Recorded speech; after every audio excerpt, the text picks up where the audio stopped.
Bienvenidos a El Hampa Bruta, un espacio donde exploramos con seriedad y profundidad los entramados reales del crimen organizado. Aquí no hay adornos ni romanticismo, hay una mirada documental que intenta comprender lo que muchos prefieren pasar por alto. En este episodio nos adentramos en la historia de Khun Sa, el llamado Rey del Opio. Un personaje complejo que se movió entre conflictos armados, alianzas políticas y el negocio global de la heroína, construyendo un imperio en una de las regiones más inestables del planeta. ¿Crees que Khun Sa fue solo un operador del tráfico de narcóticos? ¿O también un estratega político? ¿Hasta qué punto fue tolerado, o incluso útil, para ciertos gobiernos? Déjalo en los comentarios y acompáñanos, porque tu voz también forma parte de esta historia. Y recuerda, si valoras los contenidos que van más allá de la superficie, suscríbete al canal. Activa la campana para no perderte los próximos episodios. Y si algo de lo que escuchas hoy te impacta, compártelo, dale like y cuéntanos en los comentarios desde qué país nos ves. Haz hype, porque este canal lo construimos juntos. En El Hampa Bruta no glorificamos la violencia ni el crimen. Narramos hechos basados en información pública, contrastada y lo más veraz posible. Sabemos que se trata de temas complejos, con múltiples matices e interpretaciones, y que como en todo análisis histórico serio, la comprensión puede evolucionar con el tiempo. Y ahora sí, estás a punto de escuchar la historia real y completa de Khun Sa, también conocido como el Rey del Opio. En lo más recóndito del sudeste asiático, entre montañas cubiertas de niebla y aldeas olvidadas por el Estado, nació uno de los personajes más enigmáticos y controvertidos de la historia contemporánea del crimen organizado. Chang Chi-fu, más conocido como Khun Sa, vino al mundo en 1933. Otras fuentes indican que en 1934. Nacido en el estado Shan, una región remota del actual Myanmar, antes conocida como Birmania. Hijo de un militar chino del Kuomintang, la fuerza nacionalista que fue derrotada por los comunistas en China, y de una mujer de etnia Shan, su vida estaría desde un principio marcada por el abandono, la guerra y las amapolas. Tras quedar huérfano de padre a temprana edad, Khun Sa fue criado por su abuelo en una aldea sin acceso a educación formal. A los 13 años se convirtió en novicio budista, pero abandonó pronto los templos para unirse a las fuerzas armadas del Kuomintang, que operaban en el norte birmano como remanente exiliado.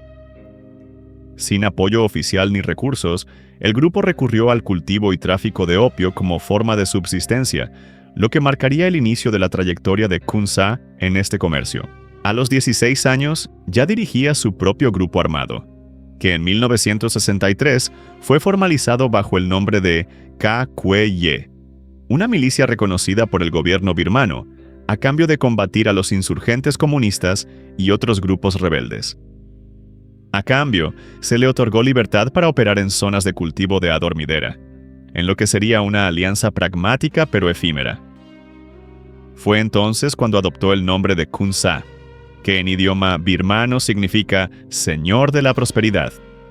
Lejos de limitarse al transporte del opio en bruto, Khun Sa desarrolló un modelo integral de producción. Contrató químicos, construyó laboratorios en enclaves remotos y estableció una red propia de procesamiento y distribución. Mientras otros operaban en caravanas rudimentarias, él utilizaba emisoras de radio, vehículos militares y protección armada. Según reportes de inteligencia y relatos de desertores, contaba incluso con misiles tierra-aire. La guerra de Vietnam multiplicó la demanda de heroína en el sudeste asiático, especialmente entre soldados estadounidenses. Khun Sa supo aprovechar ese vacío logístico con precisión quirúrgica. Su producto llegaba a Tailandia, Laos, Hong Kong y, finalmente, a los mercados de Estados Unidos, donde representaba hasta el 70% del suministro de heroína en su punto más alto. Pero no todo fueron victorias. En 1967, Khun Sa lideró presuntamente un convoy de al menos 500 hombres y 300 mulas, cargadas de opio hacia Laos. Fue emboscado por antiguos camaradas del Kuomintang y atacado por el ejército laosiano. La derrota fue contundente y le costó no solo mercancía, sino también credibilidad. Aún así, se replegó y trazó una nueva estrategia: 2 años más tarde, en 1969, fue arrestado por el gobierno birmano bajo cargos de alta traición, no por actividades ilícitas, lo que evidencia la ambigüedad legal que rodeaba su figura. En prisión, leyó textos de estrategia como El arte de la guerra de Sun Tzu y El romance de los tres reinos, cultivando una visión pragmática de la política, con la idea de que no hay amigos ni enemigos eternos, solo intereses en juego. Entre 1973 y 1974, sus hombres secuestraron a 2 médicos soviéticos para forzar su liberación. El gobierno cedió. Ya en libertad, Kun Sa se instaló en el norte de Tailandia, donde contó con el respaldo del general tailandés Kriang Sak Chomanan. Allí fundó el Ejército Unido Shan y se presentó como líder de un movimiento de liberación para su pueblo, aunque muchos sabían que detrás de la retórica nacionalista se encontraba un sofisticado entramado de producción de heroína. Su base de operaciones en Ban Hin Taek funcionaba casi como un microestado. Tenía escuelas, emisoras de radio, cuarteles armados y enlaces con periodistas internacionales, todo bajo su supervisión. Durante los años 70 y comienzos de los 80, Kun Sa consolidó su imperio con más de 20.000 hombres bajo su mando. En 1977, ofreció vender legalmente su producción de opio al gobierno estadounidense, con el fin de destinarla exclusivamente a la elaboración de analgésicos legales como la morfina y la codeína. El ofrecimiento fue presentado en el Congreso por el legislador Lester Wolf. Washington lo rechazó. Lejos de rendirse, Kun Sa insistió en su visión y en 1987 envió una carta abierta al Departamento de Justicia, denunciando presuntos vínculos de altos funcionarios estadounidenses con redes de tráfico en Asia. Para él, la guerra contra las drogas no era más que un juego de intereses ocultos. Su figura comenzaba a inquietar no solo a las autoridades regionales, sino también a las agencias occidentales. A ojos de la DEA, era el enemigo número 1, el príncipe de la muerte. Pero para muchos habitantes del estado Shan, era también quien había construido carreteras, escuelas y clínicas, donde antes no había nada, como bien sabemos que suele pasar en estas historias. Un benefactor, un caudillo, o tal vez ambos. Para unos, un héroe, para otros, un villano. A medida que avanzaban los años 80, el poder de Kun Sa alcanzó su punto máximo. Desde su bastión en el Triángulo de Oro, una región donde las fronteras de Birmania, Laos y Tailandia se funden entre montañas densas y caminos de tierra, operaba un sistema logístico y militar que rivalizaba con el de un estado. Con satélites de comunicación, infraestructura propia y un ejército armado con misiles tierra-aire, Kun Sa no era un fugitivo escondido, sino un actor geopolítico en una región sin control centralizado. Su milicia fue reorganizada bajo el nombre de Ejército de Todo el Pueblo Shan, MTA por sus siglas en inglés, Mong Thai Army, en 1985, tras una alianza con facciones rebeldes. Con aproximadamente 20.000 combatientes, el MTA llegó a dominar más de 240 kilómetros de frontera y controlaba cultivos, rutas de contrabando y pueblos enteros. Kun Sa justificaba su presencia con discursos de autodeterminación para la etnia Shan, pero los testimonios de desertores y observadores apuntaban a que el discurso político era, en muchos casos, una fachada para consolidar sus operaciones de tráfico.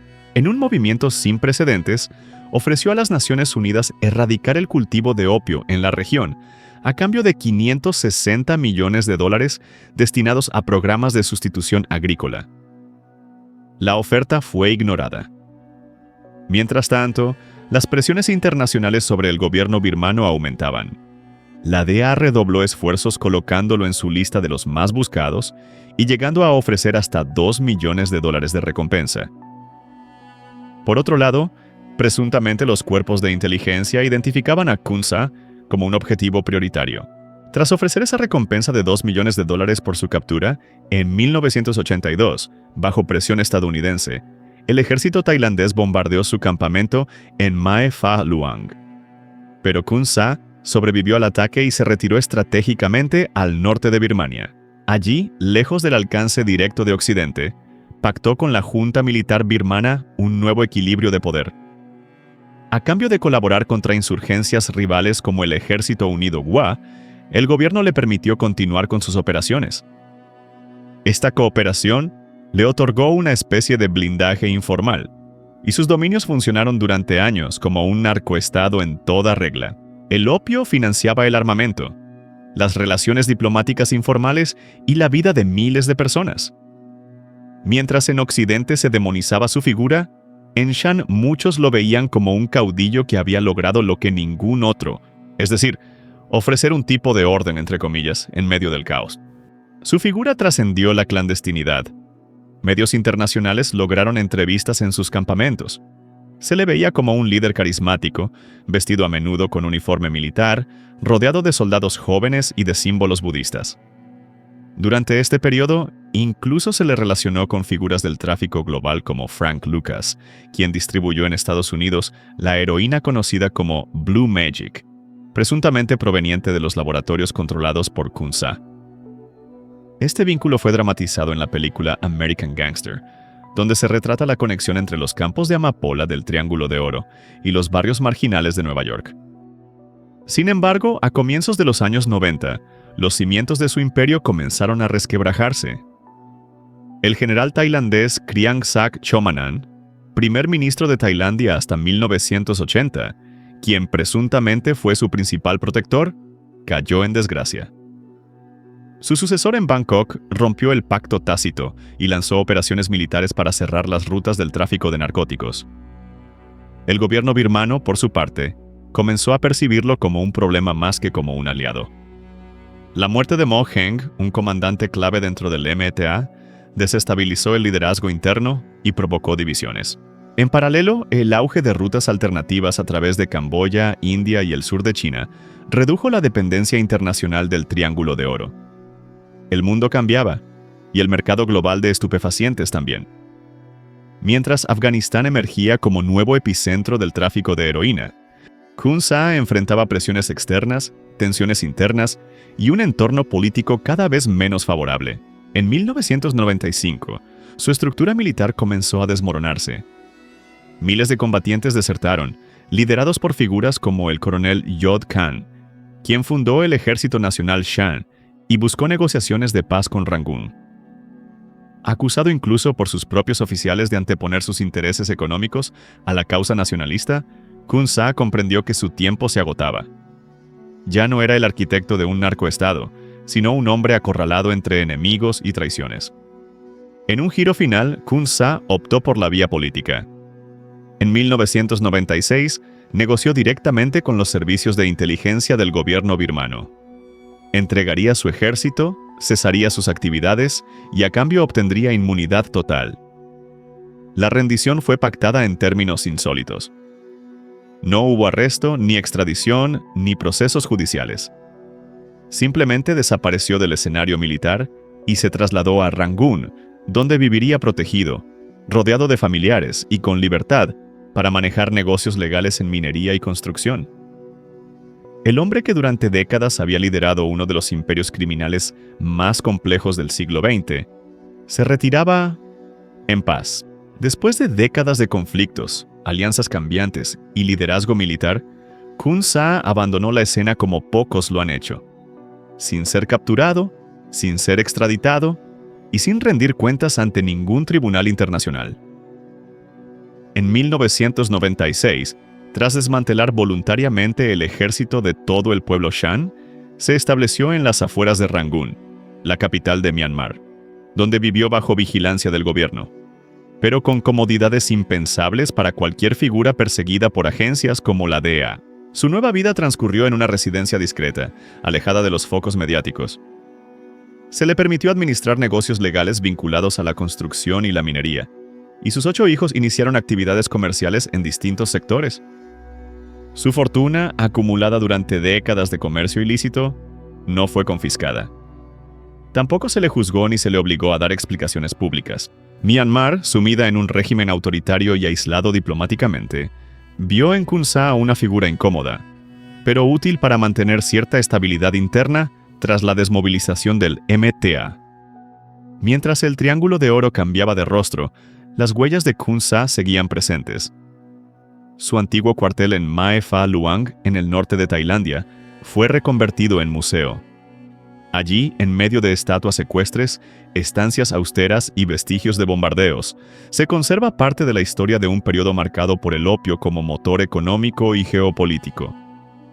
La zona, hoy enfocada al turismo étnico y cultural, aún guarda silencio ante preguntas incómodas. Para algunos locales, Kun Sa fue un benefactor que llevó carreteras, educación y empleo. Para otros, un hombre que utilizó ideales nacionalistas para justificar décadas de tráfico y violencia. En 2007, Kun Sa falleció a los 73 años por causas naturales, complicaciones derivadas de diabetes e hipertensión. Murió sin que se haya determinado con precisión la fecha. Algunos informes indican el 26 de octubre, otros el 28. Fue incinerado en secreto en el cementerio Yai Wei, en las afueras de Rangún. El funeral fue reducido, con la presencia de familiares, antiguos aliados y, según fuentes, representantes de la inteligencia birmana. Su cuerpo no fue trasladado al estado Shan, por temor a que su tumba se convirtiera en blanco de represalias o símbolo indeseado para movimientos insurgentes aún activos. A diferencia de otras figuras del crimen organizado que terminaron abatidas, detenidas o traicionadas por sus propios hombres, Kun Sa cerró su ciclo como un empresario retirado. La DEA nunca logró capturarlo. Su nombre, durante años en lo más alto de las listas internacionales de los más buscados, desapareció en medio de un pacto que garantizó su impunidad. Ningún gobierno logró extraditarlo. Ningún tribunal internacional logró procesarlo. Más allá de los titulares y los informes oficiales, Kun Sa también dejó otro legado menos conocido: una serie de denuncias públicas. En 1987, dirigió una carta al Departamento de Justicia de Estados Unidos en la que no solo defendía su propuesta de vender legalmente el opio con fines medicinales, sino que acusaba directamente a exfuncionarios estadounidenses de haber estado involucrados en operaciones de tráfico de narcóticos durante la Guerra de Vietnam. Mencionaba nombres, fechas, operaciones encubiertas y estructuras empresariales que, según él, sostenían el comercio ilícito desde dentro de los propios gobiernos. Estas afirmaciones, aunque nunca corroboradas oficialmente, generaron controversia. Algunos exmilitares estadounidenses, como Bo Gritz, confirmaron haber recibido presiones para no investigar a fondo las acusaciones. Otros documentos apuntaban a que durante la Guerra Fría, ciertas agencias habrían tolerado o utilizado el tráfico de opio como forma de financiar operaciones clandestinas contra regímenes comunistas en la región. Así, la figura de Kun Sa se situó en un terreno aún más ambiguo, el de quien no solo construyó un imperio criminal, sino que lo justificó apelando a intereses geopolíticos mayores. Con su muerte, el Triángulo de Oro no desapareció como zona de producción, pero su protagonismo disminuyó. El relevo lo tomó Afganistán, y más tarde, las drogas sintéticas se impusieron como nueva amenaza global. Sin embargo, el vacío dejado por Kun Sa nunca fue completamente ocupado. Ningún grupo logró consolidar el mismo control territorial, ni la misma capacidad de influencia política y militar. Su historia marcó un punto de inflexión. Kun Sa fue muchas cosas a la vez: comandante, empresario, líder étnico, diplomático informal y gestor de una de las rutas de heroína más lucrativas del planeta. Supo moverse en los márgenes de la legalidad, construir legitimidad en una región sin Estado, y utilizar tanto la violencia como el discurso político para asegurar su poder. Murió sin rendir cuentas, pero su figura continúa generando preguntas difíciles. ¿Hasta qué punto fue tolerado? ¿Cuánto sabían los gobiernos? ¿Fue un síntoma o una consecuencia del fracaso internacional en la lucha contra el tráfico ilícito? En las colinas de Shan aún se escuchan ecos de su nombre. Porque Kun Sa no solo traficó con opio, también con lealtades, discursos y silencios. Y ese quizá fue su mayor legado. Kun Sa, una figura que desafió gobiernos, trazó fronteras invisibles y construyó un imperio en medio del caos del Triángulo de Oro. Un personaje tan controvertido como fascinante, que terminó sus días en libertad y en silencio. Si llegaste hasta aquí, cuéntame en los comentarios. ¿Conocías su historia? ¿Te sorprendió que nunca fuera extraditado ni juzgado? Tu opinión es parte esencial de este canal y nos ayuda a seguir explorando estas historias con seriedad y profundidad. El AMPA Bruta no busca glorificar, sino entender. Aquí cada relato es una investigación, una mirada crítica y una reflexión sobre las grietas de la historia. Suscríbete si aún no lo has hecho. Activa la campana para no perderte los próximos episodios. Y si este contenido te pareció valioso, compártelo y coméntalo. Cada interacción fortalece este proyecto independiente y responsable. Gracias por acompañarnos. Nos vemos muy pronto con otra historia que merece ser contada y comprendida. Hasta entonces.